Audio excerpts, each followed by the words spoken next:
bukan lagi dua melainkan satu.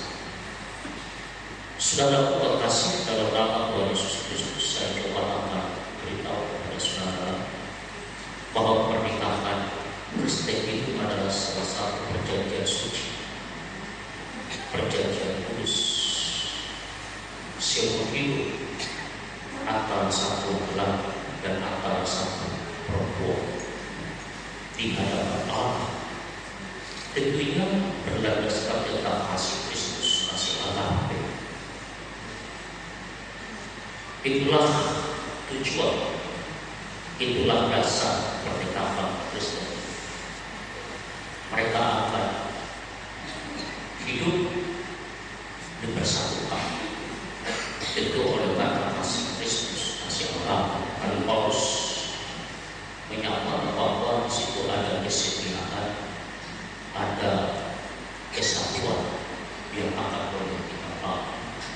Saudara Boy dan saudara Luciana, pernikahan salah satu institusi, satu lembaga yang tertinggi yang tidak didirikan oleh manusia, tapi institusi lembaga yang didirikan oleh Allah di tanah Eden.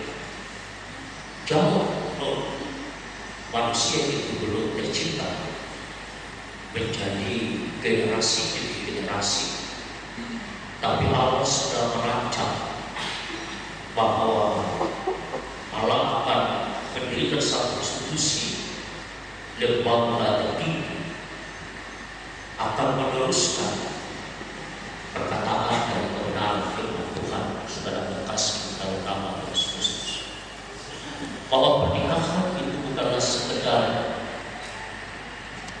kontrak sosial boy. Pernikahan itu bukanlah sekedar kontrak hubungan secara biologis, tapi pernikahan itu adalah diperkatasan yang tetapnya lahir dari oleh Kristus Yesus.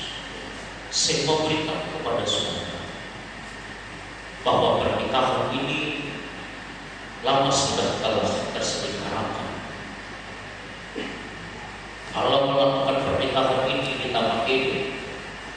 Hari dan waktu saya tidak akan bisa sebutkan berapa lama sudah, tapi saya beritahu kepada saudara bahwa lembaga institusi yang didirikan oleh Allah itu adalah pertama kali, dan Allah memberikan satu generasi yang akan terus menghuni jagat raya dan bumi sudah kekasih dalam nama Yesus Kristus.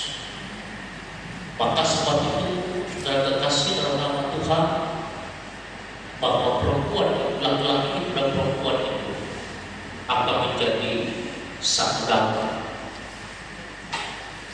Laki-laki dan perempuan itu akan menjadi satu daging. Maka sebab itu nasabah dasar fondasi pernikahan saudara Boy dan saudari Luciana Tajuk, apa yang dipersatukan oleh Kristus Yesus, tidak ada satupun orang, lembaga, institusi, badan hukum apapun yang bisa memisahkan. Karena itu adalah satu lembaga yang suci, itu adalah satu institusi yang suci yang diberikan oleh Allah. Nah, saudara kekasih dalam nama Tuhan Yesus Kristus, bahwa pernikahan Kristen itu adalah bersifat monogami. Pernikahan Kristen itu adalah bersifat monogami, artinya satu suami dan satu istri, dan untuk kesatuan yang tak terpisahkan oleh rancangan Allah. Perhatikan baik-baik, saudara Boy. Pernikahan Kristen itu adalah bersifat monogami, satu suami, satu istri, yang telah terciptakan oleh Allah dan yang tidak bisa dipisahkan oleh hukum adat, oleh hukum restitusi saudara, apapun itu saudara kekasih dalam nama Tuhan, maka lembaga Kristen, agama yang menganut kepercayaan kepada Kristus Yesus, bahwa perceraian itu tidak akan pernah terizinkan oleh agama itu sendiri, oleh kredo itu, oleh keyakinan itu, oleh iman itu sebagai orang Kristen. Nah, saudara kekasih dalam nama Tuhan, bagaimana saudara Haris Boy bisa memelihara untuk perkawinan, pernikahan ini menjadi pernikahan monogami yang hanya satu laki-laki, satu perempuan yang dipersatukan oleh Kristus, Tuhan Yesus Kristus, yang akan boleh terus mengikat perkawinan itu dengan kesucian, bukan dengan falsafah tafsiran, analogi,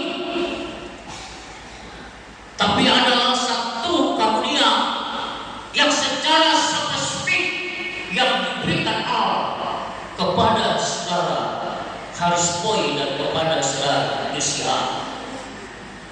Maka sebab itu saudara kasih dalam nama Tuhan, firman Tuhan menyapa saudara, menyapa kita. Kali Paulus berkata dalam kitab Filipi pasal yang kedua di ayat yang pertama, bahwa kita harus memelihara cinta kasih daripada Tuhan, mencoba membingkai keluarga rumah tangga kita, memperpadukan pendapat, paradigma, mindset satu dengan yang lain, oleh karena kita sudah dipersatukan oleh Kristus. Artinya bisa menerima kekurangan dan kelebihan antara laki-laki dan perempuan. Dan tentunya ini saya mau sampaikan kepada saudara Boy dan saudara Lucia, untuk saudara bisa melakukan ini, saudara harus menjadikan rumah tangga saudara menjadi rumah tangga yang takut akan Tuhan. Katakan haleluya. Orang yang tidak pernah membangun hubungan rumah tangganya kepada Tuhan, saya percaya rumah tangganya tidak akan pernah menikmati kebaikan oleh Tuhan. Maka gereja melarang Kristen 2 istri, 3 istri, 4 istri. Pertanyaan teologisnya, kenapa ada 2 istri? Alkitab telah menjawab, ketika manusia itu diceraikan oleh kematian. Paulus 2 terjemahan dalam kitab Korintus, bisakah mereka melakukan perkawinan? Bisa. Tapi ketika masih sifat perkawinan itu dengan monogami, maka tidak ada pernah agama, Alkitab, iman, kredo saudara yang akan mengizinkan saudara bisa menikah kembali jika masih istrimu itu masih hidup. Kalau anak batak pandok di panganak itu kabar hati hidup kan, hidup di dalam tak bisa. Itu panganak bahasa batak. Maka hukum gereja itu memiliki permanen dengan firman Allah. Maka Haris Boy akan memperjuangkan, mempertahankan pernikahanmu oleh karena kasih Kristus. Karena Kristuslah yang memulai mendirikan institusi perkawinan itu, menjadikan pribadi menjadi satu bukan lagi 2. Itu akan terikat oleh karena kasih Kristus. Saudara kekasih dalam nama Tuhan Yesus, ada banyak ahli-ahli budaya, ahli-ahli falsafah selalu menteriakkan ini kepada orang-orang tokoh-tokoh agama. Bisakah gereja menerima orang yang kawin 2 kali, 3 kali, 4 kali? Tokoh-tokoh agama mengatakan secara Alkitab tidak bisa, karena Tuhan hanya izinkan 1 laki, 1 perempuan. Itulah istri, itulah suami yang tidak bisa diceraikan oleh manusia, melainkan oleh karena kematian. Ahli-ahli teologi mencoba membingkai, menyampaikan bagaimana